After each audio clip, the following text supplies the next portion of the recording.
আমার নাম মশিউর রহমান সম্রাট। এই যে নাম এই যে নাম এই যে ক্লিয়ার স্পষ্ট ক্লিয়ার ওই যে নাই ভাই করতেছে। ওই যে ভাই করতেছে এই যে উঠেছে কান দিয়ে উঠে লাশকে দেখে বোঝা যায় পুরুষ না মহিলা? সম্রাট। এই দুইজনে কতদিন যাবত এখানে থাকো? আমি তো কালকে এসে দেখলাম, তো মোটামুটি ওরা জিজ্ঞেস করলো, ও আমাকে থাকবো। এই যে বিছানা, মানে আমি আগে এখানে থাকলাম, ও আসার কারণে আমি এইখানে থাকি। কি ছেলে মনে হচ্ছে? ছেলে পরে আসে নাকি লাশ দেখেন?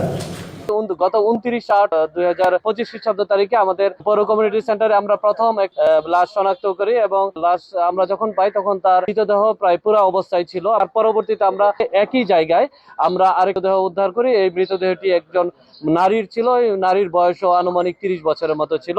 একইভাবে আমরা 29/12/2025 খ্রিস্টাব্দ তারিখে আমরা আরো একটি মৃতদেহ উদ্ধার করি। মৃতদেহটি একটি পুরুষের মৃতদেহ ছিল, যার বয়স আনুমানিক 30 থেকে 35 বছর ছিল।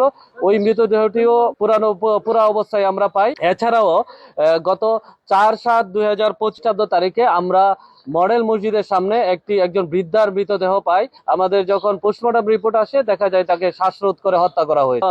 প্রতিটি ঘটনার পরই আমরা মূলত তদন্ত করতে থাকি, কিন্তু সবচেয়ে দুঃখজনক যে আমাদের যে বৃদ্ধ মহিলা ছাড়া আসমা বেগম, যার বয়স 65 বছর, উনি ছাড়া আর কারোই আমরা এখন পর্যন্ত পরিচয় শনাক্ত করতে পারিনি। এর বাইরে আমরা পরবর্তীতে আমরা ডিটেকটিভ ব্রাঞ্চ সহ আমরা সবাই মিলে মূলত কাজ করতে থাকি যে এই ঘটনার পিছনে কারা জড়িত আছে। কমিউনিটি সেন্টার এটার উপর নজরদারি বৃদ্ধি করি। সিসিটিভি ক্যামেরা আমরা ইতিমধ্যে স্থাপন করি। আমরা ক্ষান্ত হয়নি।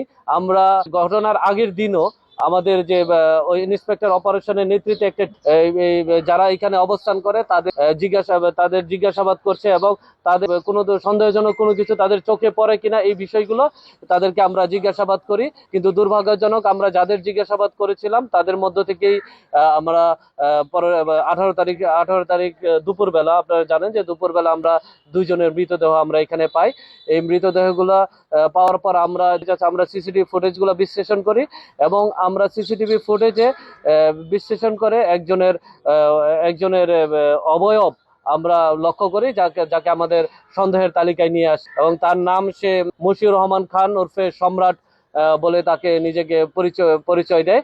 আমরা তাকে আমাদের হেফাজতে আনার পর আমাদের যে টিম রয়েছে, অফিসার ইনচার্জ এবং এখানে সবার সার্কেল অফিসার হচ্ছে অফিসার ইনচার্জ, ইন্সপেক্টর তদন্ত অপারেশন সহ আমাদের সকলেই আমরা ইন্টেন্সলি তাকে জিজ্ঞাসাবাদ করি। জিজ্ঞাসাবাদের এক পর্যায়ে এসে আমাদের কাছে প্রাথমিকভাবে স্বীকার করে যে না, এই 6টি ঘটনার সাথেই যে এটার সাথে জড়িত আছে বলে আমাদের কাছে প্রাথমিকভাবে সে স্বীকার করে। আমরা তাকে ইতিমধ্যে বিজ্ঞ আদালতে আমরা প্রেরণ করি। আমরা 10 দিনের রিমান্ড চেয়েছি।